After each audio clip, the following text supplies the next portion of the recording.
Hello, folks.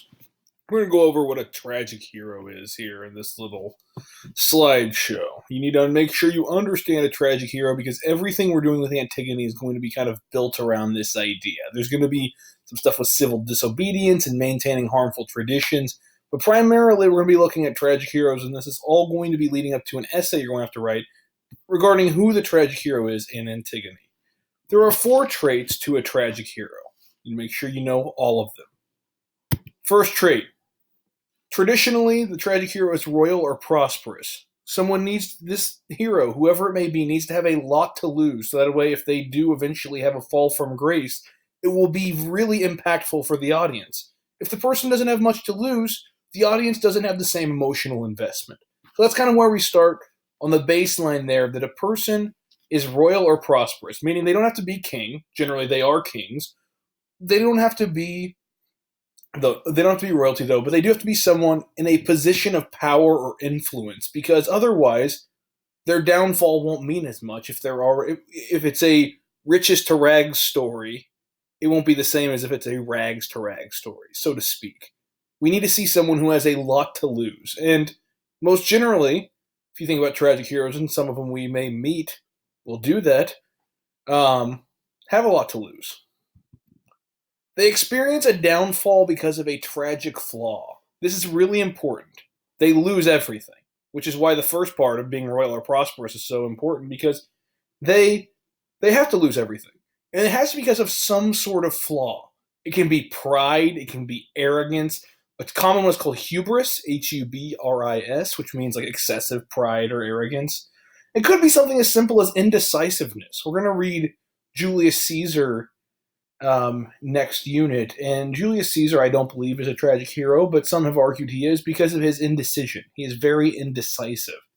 It could be a number of things, but the most common one is arrogance, the hubris, and we'll see that going forward.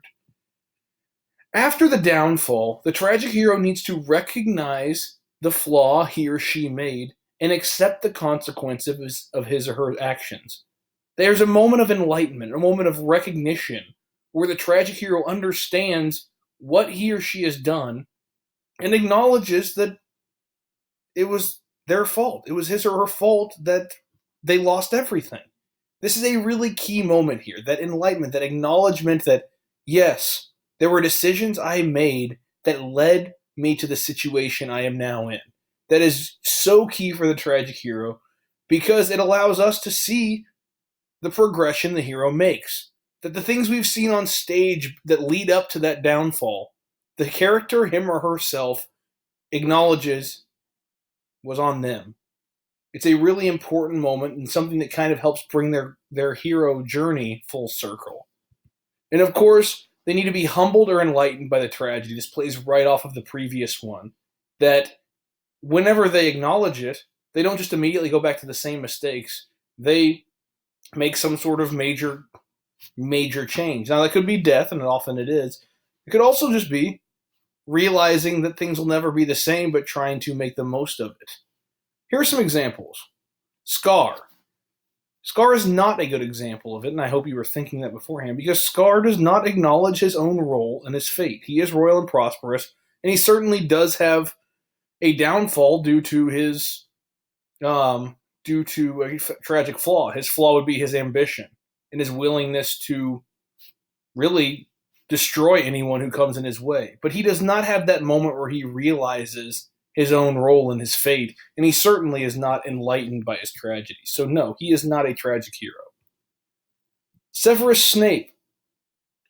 I don't know. He is a better example of one, and I think you could certainly make an argument that he is one, because he does have a lot to lose, and he does lose everything, including his life. I mean, if you look at his relationship with Lily Potter, that is what he loses. He's not traditionally royal or prosperous, but you could certainly look at it that way, that he loses everything there. And afterward, he recognizes his own flaw, that he was conniving and backstabbing that's led to the death of the person he loved most. And he is humbled and enlightened and spends the rest of his life trying to atone for it. So I think that one would work. Walter White, if you're familiar with Breaking Bad, is an excellent example of a tragic hero. He builds a metaphorical empire, right? He becomes the king of the drug trade. And he suffers a downfall because of his own arrogance and because of his own inability to understand that he is not in control of everything around him. And in the wake of his downfall and the ruination of his family, he realizes that his pride and that his arrogance led to really the destruction of his reputation and his family's well-being. Excellent example of a tragic hero. Darth Vader, of course, is another one for people familiar with Star Wars. Obviously, is the leader of the Empire, and his ruthlessness and his inability to look inward leads to his downfall. And of course, in his final moments, he reconciles with his son and is enlightened before his death. And of course, there's Oedipus, who, if you just read about, is the kind of classic example of the tragic hero. Oedipus is the king. He was the king of Thebes, and he had so much to lose. And his downfall came whenever the real revelation arrived that he had, in fact, fulfilled a prophecy and killed his father and slept with his mother. And he didn't know he did either of those things, but that's what he did. In the wake, that downfall is caused by his ego, because the blind prophet Tiresias, who will also arrive in this story, was trying to warn him that was what occurred. But Oedipus continually ignored him, berated him, accused him of taking bribes, and then eventually the truth comes out, and Oedipus blinds himself. And in the wake of that downfall, that low moment, he realizes what he's done, and he's humbled and enlightened. He is a great example, in the original example, of a tragic hero. While we're reading Antigone, you need to think about who the tragic hero of the story is, because there's a great example of one, and I want you to make sure you find it, because you're going to have to write an essay about it. So be taking notes, taking care of this. Make sure you understand this. If you don't, please email me. Have a great day, ladies and gentlemen. Thank you very much.